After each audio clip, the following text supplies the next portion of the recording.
ይስጥልን ከቻናል 1 ቴሌቪዥን የሰዓቱ ዜናዎች ደርሰዋል። በዕለቱ ዜናችን የሀገር ውስጥ የባህር ማዶ እንዲሁም የቢዝነስ ዘገባዎች ተካተዋል።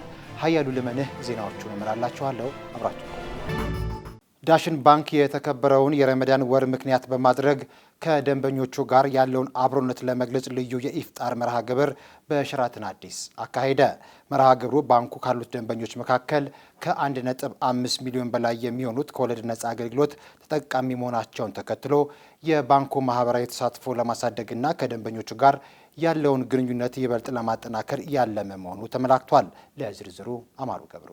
በእስልምና እምነት ተከታዮች ዘንድ በጉጉት ከሚጠበቁ ወራቶች አንዱ የረመዳን ወር ነው። ዘንድሮም 1447ኛው የረመዳን ጾም እየተጾመ ይገኛል። ይህንንም የረመዳን ወር ምክንያት በማድረግ ዳሽን ባንክ ከደንበኞቹ ያለውን አብሮነት ለመግለጽ የኢፍጣር መርሃ ግብር በሸራተን አዲስ ሆቴል አከናውኗል። በዝግጅቱ ላይ የዳሽን ባንክ ዋና ስራ አስፈጻሚ አቶ አስፋው አለሙ ባደረጉት ንግግር ለባንኩ ደንበኞችና ለመላው የእስልምና እምነት ተከታዮች መልካም የረመዳን ጾም ወቅት እንዲሆን በመመኘት ባንኩ ከደንበኞች ሴት የፋይናንስ ፍላጎት ጋር የሚጣጣሙ ሸሪዓዊ መርሆችን የሚያከብሩ የባንክ አገልግሎቶችን አጠናክሮ እንደሚቀጥል ገልጿል። ዳሽን ባንክ ከወለድ ነፃ የባንክ አገልግሎት ማህበራዊ ኃላፊነቱን ለመወጣት ባለው ቁርጠኝነት መሰረት ባለፈው ዓመት ከደንበኞቹ ባደራ መልክ የሰበሰበውን ከ22 ሚሊዮን ብር በላይ ገንዘብ ለ31 አገር በቀል ግብረሰናይ ድርጅቶች መለገሱን አስታውሷል። የዳሽን ባንክ ከወለድ ነፃ የባንክ አገልግሎት ምክትል ኃላፊ አምዱ ሰማን በበኩላቸው ባንኩ የተመሰረተበትን 30ኛ ዓመት እያከበረ እንደሚገኝና ይህ የኢፍጣር መርሃ ግብር ደግሞ የበለጠ ከደንበኞቹ ጋር ያለውን ግንኙነት እንደሚያጠናክረው ለቻናል 1 ቴሌቪዥን ገልጸዋል። ዳሽን ባንክ በየዓመቱ ከወለድ ነፃ ባንክ አገልግሎት ተጠቃሚዎቻችንን እንኳን ለረመዳን አደረሰን በሚል የግብዣ ያከናውናል። ይሄም የመጀመሪያው ሲሆን ለ8ኛ ጊዜ በዳሽን ባንክ ውስጥ ትላልቅ ደንበኞቻችን ኮርፖሬት ክላይንቶቻችን የምናስተናግድበትና የምንጋበዝበትና የምንጠያየቅበት የምንዘያየርበት ወቅት ነው። እንደ ወቅቱ እንደ ረመዳን እንደመሆኑ መጠን ማለት ነው። እኛም ደንበኞቻችን አክብረን ከኛ ጋር እየሰሩ ስላሉ አክብረን እየጠራናቸው ከኛ ጋር ያሳልፋሉ ማለት ነው። ዳሽን ባንክ በዓለም አቀፍ ደረጃ የእስላማዊ ፋይናንስ ተቋማቶችን የሂሳብ ኦዲትና ሸሪዓዊ መስፈርቶችን የሚያወጣው ተቋም አባል የሆነ የፋይናንስ ተቋም እንደሆነም ተመላክቷል። የዘንድሮ የአድዋ ድል በዓል ከአኩሪ ታሪክ ወደ ብሩህ አድማስ በሚል መሪ ሀሳብ እንደሚከበር የመከላከያ ሚኒስቴር አስታወቀ።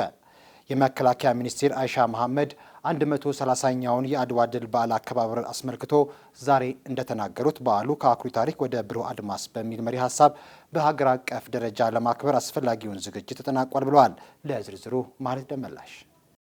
የአድዋ ድል የኢትዮጵያውያን የማይበገር ማንነት ማህተም፣ የጥቁር ህዝቦች የነጻነት ፋናና የሰው ልጅ እኩልነት የተረጋገጠበት ዓለም አቀፋዊ ድል ነው ያሉት ሚኒስትሯ የአድዋ ድል በዓል መከበር የኢትዮጵያዊነት የጥንካሬና የጽናት መሰረት ዳግም የሚታደስበት ለሀገራችን ሉዓላዊነትና አንድነት የገባነውን ቃል ኪዳን የምናጸናበት ነውም ብለዋል። የዘንድሮ መሪ ሀሳብ ትላንት በጀግኖች ደምና አጥንት የተጠበቀችውን ሀገር ዛሬ በዘላቂ ሰላምና በልማት ወደ ሁለንተናዊ ሉዓላዊነትና ከፍታ ለማሻገር የተያዘውን ቁርጠኝነት የሚገልጽ መሆኑን ተናግረዋል። በዓሉን ምክንያት በማድረግ የተለያዩ አህጉራዊና ሀገራዊ ሁነቶች መዘጋጀታቸውን ገልጸው የአድዋ ድምጾች የወጣቶች መድረኮች፣ ስፖርታዊ ውድድሮች፣ ወታደራዊና ታሪካዊ ኤግዚቢሽኖች፣ ልዩ ልዩ የኪነ ጥበብ ስራዎችና የአድዋ ድልን የሚዘክሩ ዘጋቢ ፊልሞች በዓሉ የሚከበሩባቸው ሁነቶች ናቸው። የታላቁ ህዳሴ ግድብ ከፈጠረው ንጋት ሐይቅ 3.8 ሚሊዮን ኪሎግራም አሳ መመረቱ ተነገረ። ሐይቁ ካለው ከፍተኛ የአሳ ምርት አንጻር አሁንም ቢሆን በበቂ መጠን እየተመረተ አይደለም ተብሏል። ለዝርዝሩ ጸጋነሽ ተሰማ። በንጋት ሰው ሰራሽ ሐይቅ የሚድሮክ ኢትዮጵያ አካል የሆነው ኤልፎራ አግሮ ኢንዱስትሪን ጨምሮ 12 ባለሀብቶች ከጉባ አካባቢ ወጣቶች ጋር በመሆን የአሳ ምርት ስራ ላይ መሰማራታቸው ተነግሯል። ባለሀብቶቹ ለአሳ ምርት አስፈላጊ የሆኑ ማስገሪያ ማሽነሪዎችንና ምርቱን ለማጓጓዝ የሚሆኑ ማቀዝቀዣ የተገጠመላቸው ተሽከርካሪዎችን በማቅረብ ወደ ስራ ገብተዋል። በዚህም በዘንድሮ ዓመት 3895 ቶን ወይም 3.8 ሚሊዮን ኪሎ ግራም አሳ አምርተው ለገበያ ማቅረባቸው ታውቋል። የቤኒሻንጉል ጉሙዝ ክልል ግብርና ቢሮ በንጋት ሐይቅ 29 የአሳ ዝርያዎች መኖራቸውንና አሁን ላይ በብዛት ለገበያ እየቀረቡ ያሉት ቆርሶ፣ ናይል፣ ፐርችና አምባዛ የተባሉ ዝርያዎች መሆናቸውን አስታውቋል። በበጀት ዓመቱ 9995 ቶን አሳ ለማምረት ታቅዶ ወደ ስራ የተገባ ሲሆን እስካሁን 3895 ቶን ወይም 3.8 ሚሊዮን ኪሎ ግራም አሳ ተመርቷልም ብሏል። በዘርፉ መሰማራት የሚፈልጉ ባለሀብቶች ወደ ክልሉ በመምጣት በአሳ ሀብት ልማት ላይ እንዲሰማሩ ክልሉ ጥሪ አቅርቧል። ኢትዮጵያ የማርበርግ ቫይረስን በሽታን ጨምሮ በህብረተሰብ ጤና አደጋዎች ክትትልና ቁጥጥር ስኬታማ ተግባር እያከናወነች መሆኗን የአፍሪካ በሽታዎች መከላከልና መቆጣጠር ማዕከል ገለጸ። በማዕከሉ የወረርሽኝ መከላከል ዝግጁነትና ምላሽ ዘርፍ ኃላፊ ዶክተር ነጋሼ ንጎንጎ እንዳሉት ኢትዮጵያ የማርበርግ ቫይረስን ለመቆጣጠር ያደረገችው ርብርብ ወረርሽኙን በአጭር ጊዜ ለመቆጣጠር አስችሏል። ይህም ኢትዮጵያ ከፍተኛ ጉዳት ሳይደርስ በሽታን መቆጣጠር እንደሚቻል ትምህርት የሚወሰድባት ያደርጋታል ብለዋል። ሀገሪቱ በጤና ኤክስቴንሽን መርሃ ግብር አማካኝነት የበሽታዎች ልየታ ማከናወን የሚያስችል ጠንካራ የቅኝ ስርዓት አቅም እንዳላት የሚያሳይ መሆኑን ተናግረዋል። የኢትዮጵያ የህብረተሰብ ጤና ኢንስቲትዩትም ለህብረተሰብ ጤና አደጋዎች ቅኝትና ቁጥጥር ትምህርት የሚሆን ልምድና የዝግጁነት አቅም እንዳለው ጠቅሰዋል። ማዕከሉ የኢትዮጵያ ጤና ዘርፍን ለማጠናከር የቴክኒክ እገዛ፣ የላቦራቶሪ አቅምን ማጠናከርና የግብዓት ድጋፍ እያደረገ መሆኑን ጠቅሰዋል። ዘገባው የኢትዮጵያ ዜና አገልግሎት ነው። ዋሽንግተን ዲሲ በሚገኘው የኢፌዴሪ ኤምባሲ የኢንቨስትመንት ንግድና ቱሪዝም ማስተዋወቂያ የባህል ዝግጅት ተካሄደ። ኤምባሲው ቲንግስ ቱ ዱ ከተባለ ድርጅት ጋር በመተባበር የካቲት 13 ቀን 2018 ዓ.ም የኢትዮጵያን ባህል የንግድ ኢንቨስትመንትና ቱሪዝም እድሎችን የሚያጎላ ልዩ የባህል ዝግጅት በማድረግ የገጽታ ግንባታ ማስተዋወቅ ፕሮግራም መድረክ አካሂዷል። በፕሮግራሙ የኢትዮጵያ የኢንቨስትመንትና የቱሪዝም እምቅ አቅሞች፣ የኢትዮጵያ ቡና፣ የኢትዮጵያ አየር መንገድና ባህላዊ የኢትዮጵያ አልባሳት፣ ባህላዊ ምግቦች ለማዘጋጀት የሚያገለግሉ ቅመማ ቅመሞች የሚዳስስ ዶክመንተሪ ፊልም ለታዳሚዎች ቀርበዋል። አዲስ አበባ ትራፊክ ማኔጅመንት ባለስልጣን የከተማዋን የትራፊክ እንቅስቃሴ ምቹ ለማድረግና የመንገድ ተጠቃሚዎችን ደህንነት ለመጠበቅ የሚረዳ በኤድና ሞልና ዓለም ሲኒማ መካከል በፀሐይ ኃይል የሚሰሩ የትራፊክ ምልክቶችን መትከሉን አስታወቀ። እነዚህ የትራፊክ ምልክቶች የሚያስጠነቅቁ፣ የሚያስገድዱና መረጃ የሚሰጡ ሲሆኑ በፀሐይ ኃይል የሚሰሩ በመሆናቸውም ቀጣይነት ያለው አገልግሎት ይሰጣሉ ተብሏል። ምልክቶቹ አንጸባራቂና ብርሃን ያላቸው በመሆኑ ለአሽከርካሪዎችና ለእግረኞች ምቹ እይታን ፈጥረዋል። ቴክኖሎጂው የከተማዋን የትራፊክ ደህንነት ወደ ተሻለ ደረጃ እንደሚያሸጋግርም ታምኖበታል። በመስኮት በመግባት ከ6.6 ሚሊዮን ብር በላይ የሚገመቱ ንብረቶችን ሰርቋል ተብሎ የተጠረጠረው ግለሰብ በቁጥጥር ስር ዋለ። ዝርዝሩን ሊዲያ ዝናቡ ታቀርበዋለች።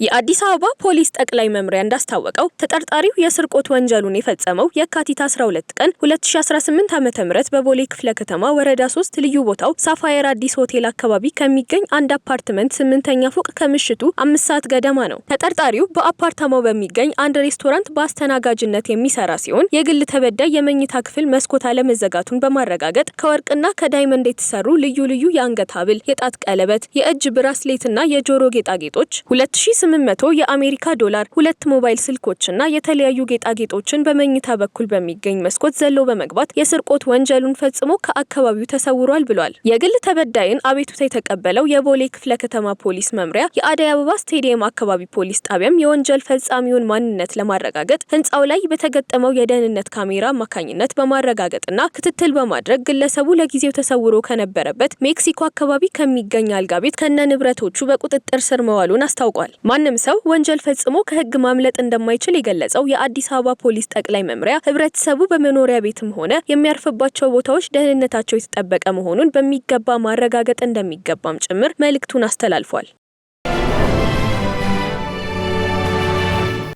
ከውጭ ምንጮች ወደ ያዝናቸው ዜናዎቻችን አለፍን። የመሬት የተፈጥሮ ሞገድ መጨመር የእንቅልፍ መዛባትና የራስ ምታት ሊያስከትል እንደሚችል ተነገረ። ለዝርዝሩ አናዋል ተስፋ።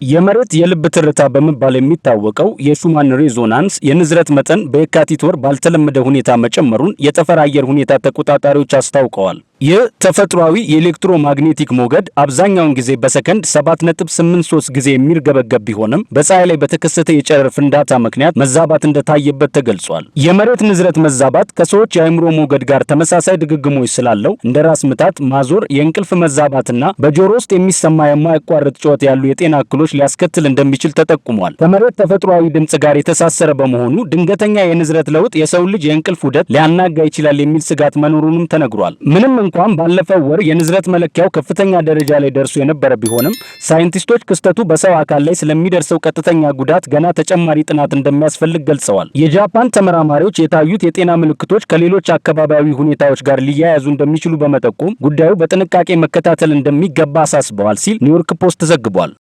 በኔዘርላንድስ ሁሉም አዲስ ወላጆች በህጋዊ መንገድ የተረጋገጠ የወሊድ ተንከባካቢ በቤታቸው ውስጥ ይኖሯቸዋል ተባለ። እነዚህ ተንከባካቢዎች የህክምና ምርመራ፣ የቤት ውስጥ እርዳታና የወላጅነት ትምህርት በመስጠት እስከ 8 ቀን ይቆያሉ። ሊዲያ ዝናቡ ዝርዝሩን ታቀርበዋለች። በኔዘርላንድ የወለዱ እናቶችን የሚንከባከቡ የሰለጠኑ ባለሙያዎች ለ8 ቀን ያህል የሚጎበኟቸው ሲሆን ወጪያቸውም መደበኛ በሆነ የጤና ኢንሹራንስ የሚሸፈን ነው። ኢንፌክሽንን፣ የህፃኑን ጤና፣ መሰረታዊ የወላጅነት ክህሎቶችን፣ የህፃኑን አመጋገብ እንዲሁም የቤት ውስጥ ስራዎችን ከልብስ እጥበት እስከ የምግብ ዝግጅት ያከናውናሉ። እንደ ካትሪና ላሉ ከሀገራቸው ውጪ አዲስ ለወለዱ እናቶች ደግሞ ይህ አገልግሎት እጅግ አድካሚ የሆነውን ጊዜ መቆጣጠር ወደሚቻልና መገለልን ወደሚያስቀር አስደሳች ቆይታ ይቀይረዋል። በዘርፉ ያሉ ተመራማሪዎች እንደገለጹት ከሆነ እንክብካቤው አስቀድሞ የህክምና ጉዳዮችን እንደሚይዝ፣ የወላጆችን በራስ መተማመን እንደሚያሳድግና ከገንዘብ ጋር ተያይዞ የሚያጋጥሙ ስጋቶች ላይ ትኩረት አድርጎ ልዩ የሆነ ግንዛቤን እንደሚሰጥ ተገልጿል። ዘገባው የቢቢሲ ነው። ወንዶች በአማካይ ከሴቶች በበለጠ የካሎሪ መጠን እንደሚያስፈልጋቸው አዲስ የወጣ ጥናት ይፋ አደረገ። ባለሙያዎቹ ወንዶች የሚያቃጥሉት ኃይልና የአጥንታቸው ክብደት ከፍተኛ በመሆኑ ነው ብለዋል። ሂሮዳዊት ንጉሴ ዝርዝር አላት።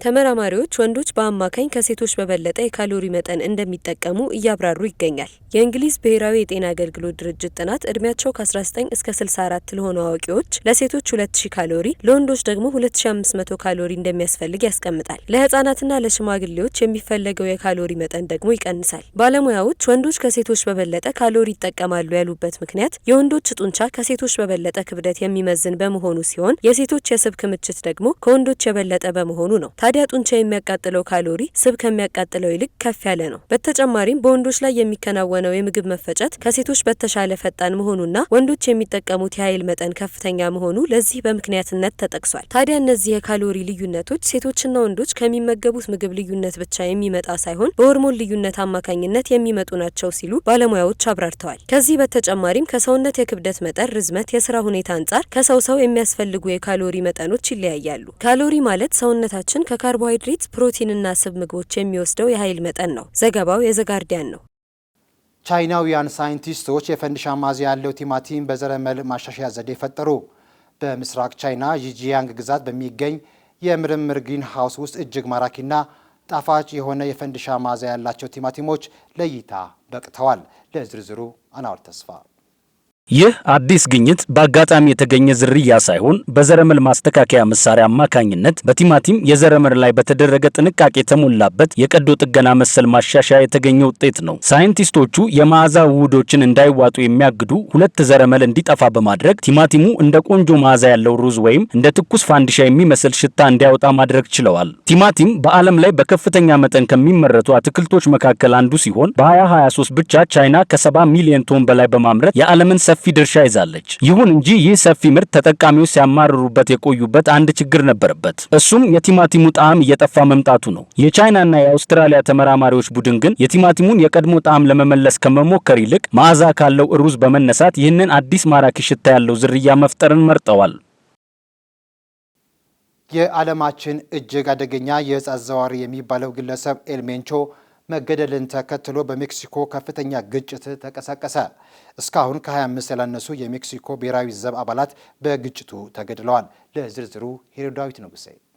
የዓለማችን ቁጥር 1 የዕፅ አዘዋዋሪ ተብሎ የሚታወቀውና ጃሊስኮ ኒው ጄኔሬሽን ካርቴል የተባለው አደገኛ የማፊያዎች ቡድን መሪ ሆነው ኔሚሲዮ ሩበን ኦሲጌራ ሰርቫንቴስ ወይም ኤልሜንቾ መገደሉ በሀገሪቱ ከተሰማ በኋላ ተከታዮቹና የመንግስት የጸጥታ ኃይሎች ግጭት ውስጥ ገብተዋል። በተለይም ጃሊስኮ በምትባለው የሜክሲኮ ግዛት ከትላንት አመሻሽ አንስቶ ውጥረት ነግሷል። የቡድኑ አባላት በግዛቷ የሚገኘውን አውሮፕላን ማረፊያ የመውረርና ዋና ዋና መንገዶችን በታጠቁ ተሽከርካሪዎች የመዝጋት ድርጊትን ከመፈጸም አልፎ ከባድ ጥቃት ሰንዝረዋል። በአካባቢው የሚገኙ ነዋሪዎችም ከቤት እንዳይወጡ ይህንን ተላልፈው ወጥተው ከተገኙ ግን እንደሚገድሏቸው እያስፈራሩ ይገኛሉ። የግዛቱ አስተዳዳሪዎች በበኩላቸው ነዋሪዎች ከቤት እንዳይወጡ እያሳሰቡ ይገኛሉ ብሏል ቢቢሲ። ይህንኑ አመጽ ለማረጋጋት የወጡ የብሔራዊ ዘብ አባላት የጥቃት ሰለባ መሆናቸውን የጠቆመው ዘገባው እስካሁን 25 የብሔራዊ ዘብ ወታደሮች በአማጽያኑ ተገድለዋል ብሏል። የታዋቂው አደንዛዥ ዕፅ አዘዋዋሪ ቡድን መሪ ኤል ቻፖ ሁነኛ ወዳጅ የነበረውና በጋራ የሚሰራም ጭምር እንደነበር የሚነገርለት ኤልሜንቾ በአደገኛ ከጥገኝነቱ የሚነሳ የራሱን ቡድንና ወታደራዊ መዋቅር እስከ መመስረት የደረሰ ነው። ይህን ተከትሎም አሜሪካ ግለሰቡን ለያዘላት $15 ሚሊዮን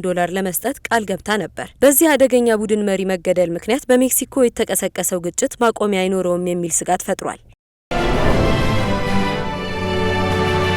ወደ ቢዝነስ ዘገባችን አለፍን።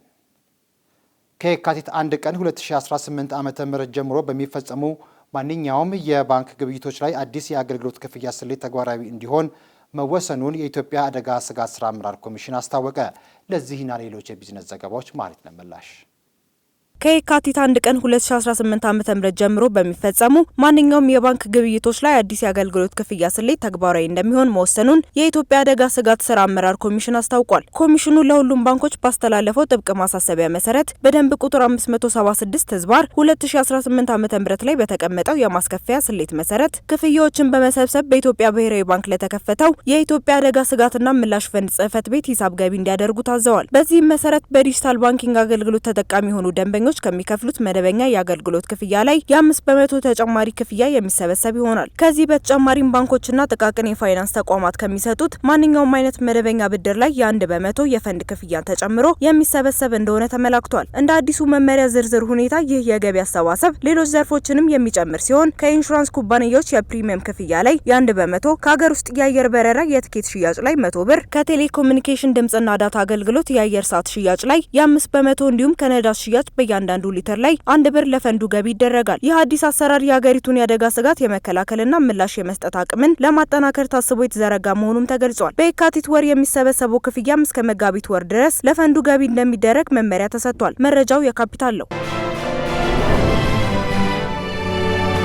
የትራምፕ ድርጅት በአውስትራሊያ ጎልድ ኮስት ላይ በአገሪቱ ረጅም የሚሆን ባለ 91 ፎቅ ሰማይ ጠቀስ ህንጻ የመገንባት እቅዱን ይፋ አደረገ። በ1.5 ቢሊዮን የአውስትራሊያ ዶላር የሚገነባው ይህ የቅንጦት ሆቴልና የመኖሪያ ቤት ፕሮጀክት 340 ሜትር ከፍታ የሚኖረው ሲሆን ግንባታውን በነሐሴ 2026 እንደሚጀምር ተመላክቷል። ፕሮጀክቱ የአውስትራሊያ ኩባንያ ከሆነው አልተስ ፕሮፐርቲ ግሩፕ ጋር በመተባበር የሚከናወን ሲሆን በግንባታው ወቅትም ከ500 በላይ ለሚሆኑ ዜጎች የስራ ዕድልን ይፈጥራል። እንደ ሲኤንኤን መረጃ ይህ ፕሮጀክት በትራምፕ ስም በአውስትራሊያ የሚገነባው የመጀመሪያው ሲሆን የጎልድ ኮስትን ከተማ ገጽታ በእጅጉ ይቀይረዋልም ተብሎ ይጠበቃል።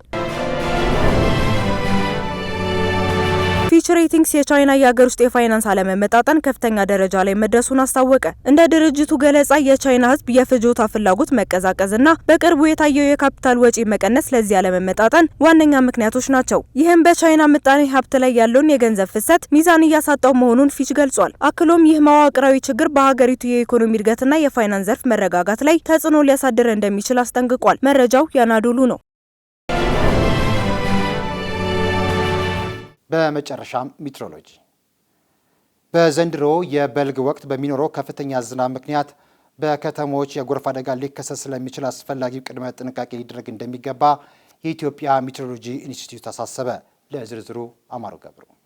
በኢትዮጵያ ሜትሮሎጂ ኢንስቲትዩት የትንበያ ዘርፍ ምክትል ዋና ዳይሬክተር አሳመነው ተሾመ እንደገለጹት በበልግ ወቅት ከሚኖረው ከፍተኛና ተደጋጋሚነት ያለው ከባድ ዝናብ የተነሳ በተለይም በቆላማ ስፍራዎችና በከተሞች ቅጽበታዊ ጎርፍ የመከሰት እድሉ ሰፊ እንደሆነ ገልጿል። አዲስ አበባን ጨምሮ በደቡብና ምስራቅ ትግራይ፣ በምስራቅ አማራ፣ በአፋርና በመካከለኛው የሀገሪቱ አካባቢዎች መደበኛና ከመደበኛ በላይ የሆነ የዝናብ መጠን እንደሚጠበቅ ዳይሬክተሩ ጠቁመዋል። በተጨማሪም በሶማሌ ክልል ደቡባዊ ክፍል፣ በጉጂ፣ በቦረና እና በሲዳማና በደቡብ ምዕራብ የሀገሪቱ አካባቢዎች እስከ 55 በመቶ የሚደርስ ዓመታዊ የዝናብ መጠን ሊከሰት እንደሚችል አስረድተዋል። የበልግ ዝናብ ተለዋዋጭነቱ እየጨመረ መምጣቱን የጠቀሱት ምክትል ዋና ዳይሬክተሩ ችግሩን ለመከላከል የአካባቢ ጥበቃ ስራዎችን ማከናወንና ኢንስቲትዩቱ የሚያወጣቸውን የትንበያ መረጃዎችን በመጠቀም ቅድመ ጥንቃቄ ማድረግ እንደሚገባ አሳስበዋል። ከቻናል ዋን ቴሌቪዥን የሳቱ ዜናዎች በዚህ ተጠናቀዋል። ሀያሉ ልመንህ ዜናዎቹ መርጬላችኋለሁ። ከቀጣይ የቻናል ዋን ውብ ፕሮግራሞች ጋር መልካም ቆይታ ይሆንላችሁ።